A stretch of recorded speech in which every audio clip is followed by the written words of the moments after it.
Ayan guys, so what's up? Ayan, may rides kami. Ayan, kasama namin ng aming mga tatrabaho and kaibigan. Ayan guys, pupunta kami ngayon sa Infanta, Quezon.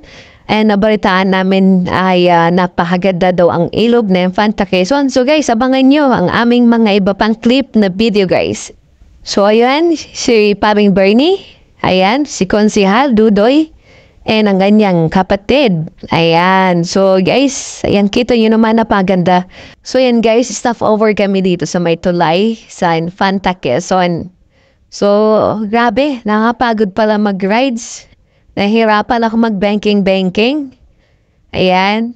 So ayan, kwento-kwentuhan muna kami dito. Ayan, si Paring RC. So napagaling mag-banking.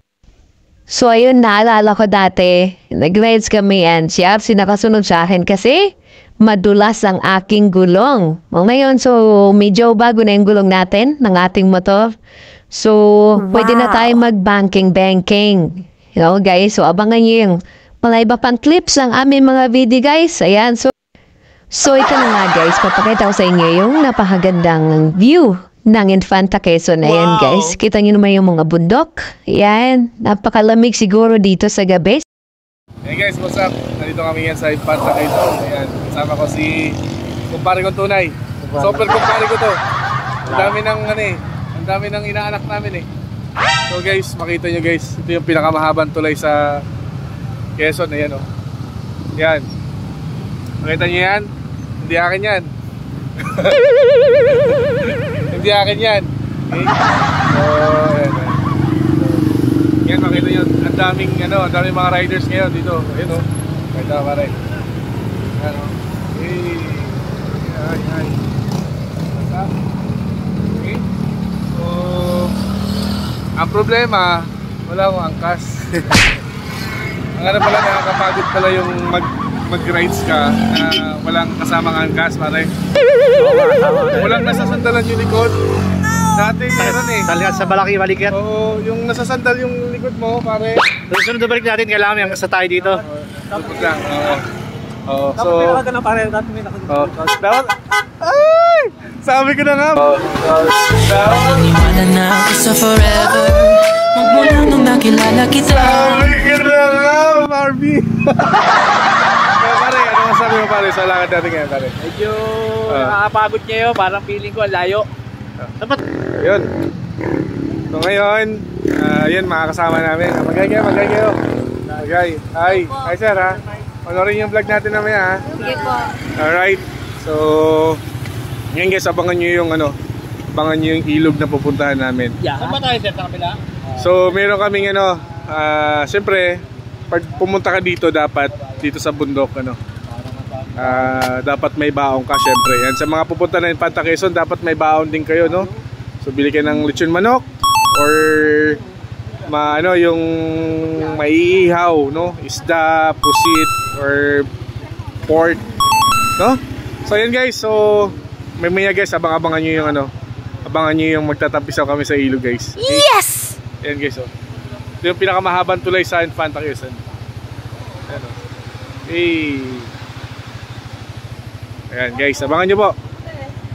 Maganda dito, oh. Ayan, oh. Hey. Sana all. Wow! Aww. Sana all na lang talaga. Sana all na lang talaga tayo. Hello vlog. Ayan. Hello guys. Sana all na lang talaga. Kaya may angkas ako dito. Guys, ganda ng bundok oh. Hey. Let's go. So yun guys, ito yung daan. Ayan. Papunta nga Pinlac Falls. So kita yun na guys, napaka-rough road. So, ayan, ito yung parking nila. Grabe guys, punong-puno yung parking. Kaya guys, sabi ko sa inyo, huwag kayong pumunta dito ng weekends or Sunday guys. Parang yan, napadami pare ah. Parang nalungkot pa pare ah.